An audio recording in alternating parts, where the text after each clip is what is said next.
Hello friends, మనం ఈరోజు మరొక వీడియో ద్వారా మరొక ముఖ్య విషయం గురించి తెలుసుకుందాం. మనం ఇంతకుముందే అనేక వీడియోల ద్వారా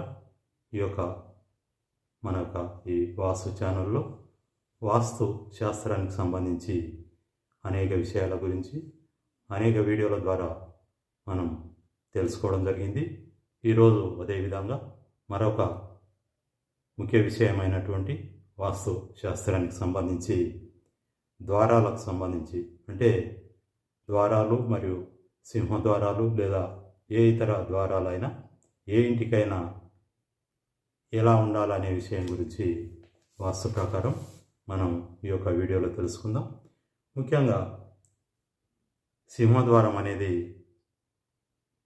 లేదా ఇతర ద్వారాలు కానీ ఏ ఇంటికైనా పడమర మధ్య నుండి వాయవ్యం వరకు, అదేవిధంగా మధ్య నుండి ఈశాన్యం వరకు, అదేవిధంగా తూర్పు మధ్య నుండి ఈశాన్యం వరకు, అదేవిధంగా ఉత్తరం మధ్య నుండి ఈశాన్యం వరకు, అదేవిధంగా పడమర మధ్య నుండి పడమర వాయవ్యం వరకు ఈ యొక్క ద్వారాలు కానీ సింహద్వారాలు కానీ మరియు ఏ ఇతర ద్వారాలైనా పై విధంగా ఇప్పుడు మనం చెప్పుకునే విధంగా వాస్తు ప్రకారం ఉండవచ్చును.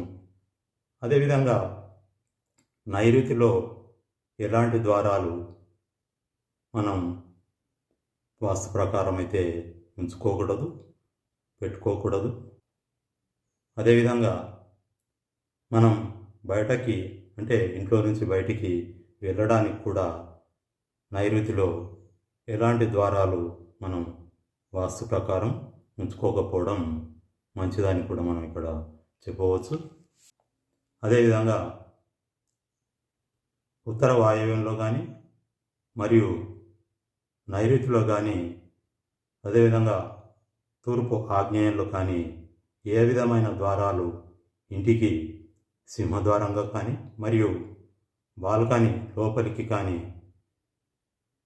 వాస్తు ప్రకారం అయితే పెట్టుకోవడం అంత మంచిది కాదు. ఈ విధంగా మనం కొత్తగా నిర్మించే ఇంటికైనా లేకపోతే ఇంతకుముందు ఉన్న ఇండ్లకైనా ద్వారాలు అనేది పెట్టుకోవడం లేదా ఉన్న వాటిని సరిచేసుకోవడం వాస్తు ప్రకారం అయితే ఉండాల్సి ఉంటుంది. ఇది ఫ్రెండ్స్, మనకు ఈరోజు ఈ యొక్క ద్వారాలకు సంబంధించిన వాస్తు ప్రకారం ఉంచుకోదగిన విధానం. ఓకే, మరొక వీడియో ద్వారా మనం వాస్తుకు సంబంధించి మరొక ముఖ్య విషయం గురించి అతి త్వరలోనే మళ్ళీ తెలుసుకుందాం. ఓకే.